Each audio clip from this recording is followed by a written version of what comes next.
విద్యారంగ సమస్యలపైన సమరశీల పోరాటాలకు విద్యార్థులు సిద్ధం కావాలని పెండింగ్ లో ఉన్నటువంటి స్కాలర్షిప్ ఫీజు రియంబర్స్మెంట్ బకాయిలను తక్షణమే విడుదల చేయాలి. ప్రైవేట్ కార్పొరేట్ పాఠశాలల్లో ఫీజుల నియంత్రణ చట్టం అమలు చేయాలి. ఎస్ఎఫ్ఐ రాష్ట్ర అధ్యక్షులు ఎస్ రజనీకాంత్ ఈ రోజు భారత విద్యార్థి ఫెడరేషన్ ఎస్ఎఫ్ఐ కరీంనగర్ జిల్లా కమిటీ ఆధ్వర్యంలో సమావేశం ఏర్పాటు చేయడం జరిగింది. ఈ సమావేశానికి ముఖ్య అతిథులుగా ఎస్ఎఫ్ఐ రాష్ట్ర అధ్యక్షులు ఎస్ రజనీకాంత్ హాజరయ్యారు. ఈ సందర్భంగా జిల్లా కార్యదర్శి గజ్జల శ్రీకాంత్ మాట్లాడుతూ కరీంనగర్ ఉద్యమాల కేంద్రం నుండి మొదటిసారిగా ఎస్ఎఫ్ఐ రాష్ట్ర అధ్యక్షులుగా ఎన్నికైన ఎస్ రజనీకాంత్ కి కరీంనగర్ జిల్లా కమిటీ ప్రత్యేక విప్లవ అభినందనలు తెలియజేయడం జరిగింది. భవిష్యత్తులో విద్యారంగ సమస్యలపైన పోరాటాలకు సన్నద్ధం కావాలని విద్యార్థుల్లోకాన్ని కోరటం జరిగింది.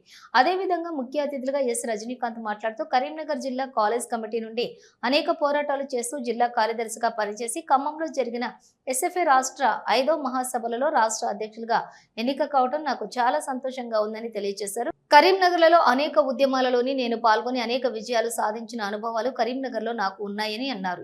ఈ మహాసభలలో 22 తీర్మానాలు చేసి భవిష్యత్తు విద్యారంగ సమస్యలపైన సమరశీల పోరాటాలకు విద్యార్థులు సిద్ధం కావాలని వారు పిలుపునిచ్చారు.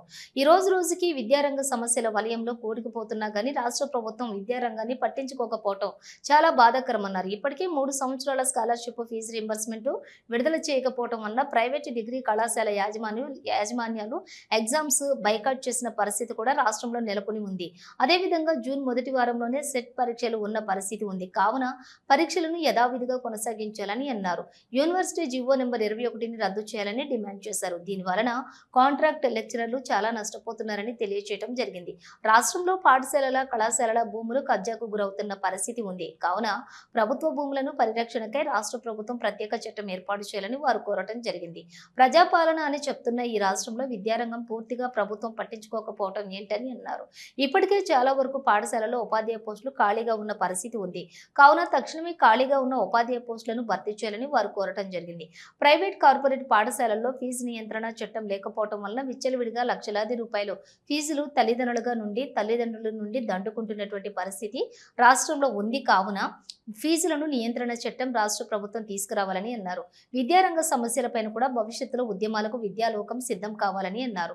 ఈ కార్యక్రమంలోని జిల్లా అధ్యక్షులు కంపెల్లి అరవింద్, జిల్లా ఉపాధ్యక్షులు వినయ్, సహాయ కార్యదర్శి గట్టు ఆకాశ్, భోగేష్, జిల్లా కమిటీ సభ్యులు మానస, రాకేష్, సందేశ్, దీక్షిత్ పాల్గొన్నారు.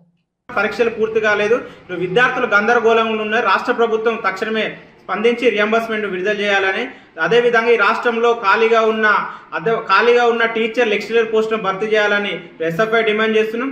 అదేవిధంగా ఈరోజు ప్రభుత్వ యూనివర్సిటీ భూములను, అదేవిధంగా ఈరోజు ప్రభుత్వ పాఠశాలలో కళాశాల భూములను ఈరోజు కబ్జా గురవుతున్నాయి. ఈ యొక్క ప్రభుత్వ విద్యాసంస్థల భూములను పరిరక్షణ కోసం రాష్ట్ర ప్రభుత్వం ప్రత్యేక చట్టం తీసుకురావాలని ఈ సందర్భంగా డిమాండ్ చేస్తున్నాం. దాంతోపాటు ఈ రాష్ట్రంలో సంవత్సరాల కాలంలో విద్యారంగంలో అనేక సమస్యలు ఉన్నాయి. రాష్ట్ర ప్రభుత్వం ఈరోజు ప్రజాపాలన అంటున్నాయి, కానీ రాష్ట్రంలో ఉన్న ప్రభుత్వ విద్యారంగాన్ని, అదేవిధంగా విద్యా వ్యవస్థను కాపాడదాని కోసం కనీసం రాష్ట్రంలో విద్యాశాఖ మంత్రి నియమించలేదు. తక్షణమే విద్యాశాఖ మంత్రి నియమించాలని ఈరోజు ఎస్ఎఫ్ఐ డిమాండ్ చేస్తున్నాం. దాంతోపాటు రాష్ట్రంలో ప్రైవేట్ కార్పొరేట్ స్కూళ్లలో ఫీజుల నియంత్రణ చట్టం లేకపోవడం వల్ల లక్షలాది వేలాది రూపాయల ఫీజుల దోపిడీ జరుగుతుంది. ఈరోజు చదువు అనేది సంతలో సరుగ్గా మారింది, కానీ రాష్ట్ర ప్రభుత్వం ప్రైవేట్ కార్పొరేట్ విద్యా వ్యవస్థలు నిషేధిస్తామని చెప్పింది. కానీ ఈ రాష్ట్రంలో ఉన్న ప్రజాప్రతినిధులు, ప్రభుత్వం ఈరోజు ప్రైవేటు విద్యా వ్యవస్థను ప్రోత్సహిస్తున్న పరిస్థితి ఉన్నది. కాబట్టి తక్షణమే ఈ రాష్ట్రంలో ఫీజుల నియంత్రణ చట్టం తీసుకురావాలి. అనుమతి లేని ప్రైవేట్ కార్పొరేట్ స్కూళ్లను, కళాశాలను మూసివేయాలని ఈ సందర్భంగా డిమాండ్ చేస్తున్నాం. రానున్న రోజుల్లో ఈ రాష్ట్రంలో ఉన్న ప్రభుత్వ విద్యారంగ పరిరక్షణ కోసం, దాంతోపాటు విద్యారంగ హక్కుల కోసం భవిష్యత్తులో విద్యార్థులు, అదేవిధంగా ప్రతి ఒక్కరు పోరాటాలకు సిద్ధం కావాలని ఈ సందర్భంగా ఈరోజు పిలుపునివ్వడం జరుగుతుంది. రజనీకాంత్, ఎస్ఎఫ్ఐ రాష్ట్ర అధ్యక్షులు.